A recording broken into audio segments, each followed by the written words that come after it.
over time it's going to be less multiple choice and it's going to be more taking something, figuring out what the applications are you're going to do with it, and then talking about why you chose to solve the problem that way. Why? I guess the question is, why are you moving to this kind of standards as opposed to what's going on?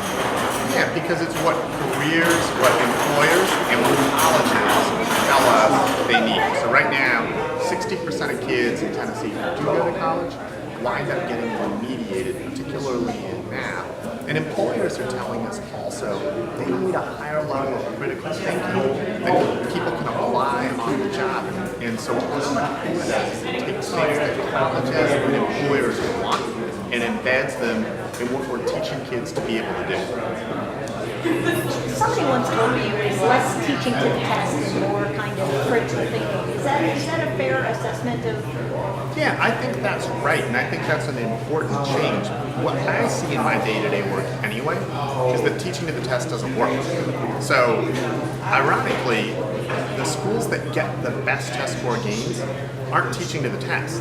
They're teaching really rich, complex, critical thinking lessons that incorporate the skills. And they're the ones who are getting the most gains, but we need to move everybody over in that direction. I think Common Core helps to do that. Scott, as a businessman, philanthropist, you've invested money in this personally. You've really led the effort across Tennessee. Why do you care? Well, quite selfishly, as an employer with the two companies that employ about 5,000 people, being able to have young people come in with the skill set that we need. We talked about remediation earlier. 60% of our young people going to on to college need some type of remediation in at least one of the core competencies. Being able to have them hit the ground running and understand, things that are important to us.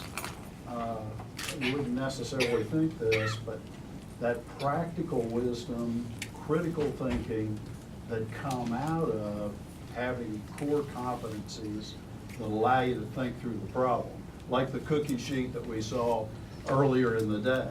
I mean, in our business, the logistics business, well, if I can get $2.20 a mile to go to New York, or $1.70 to go to Chicago, which would you take? Well, the difference is 50 cents. But you have to go I would say it's all where you're buying your fuel.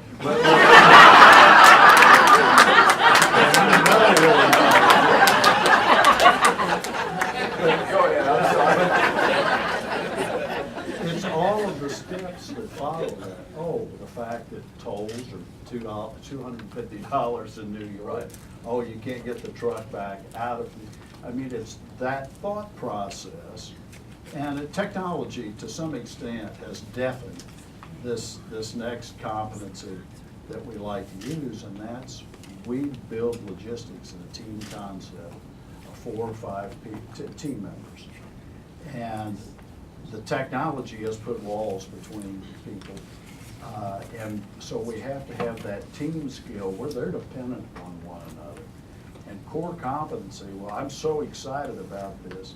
It will take us to the place that we've been having spend the first year trying to train young people right out of college in our business.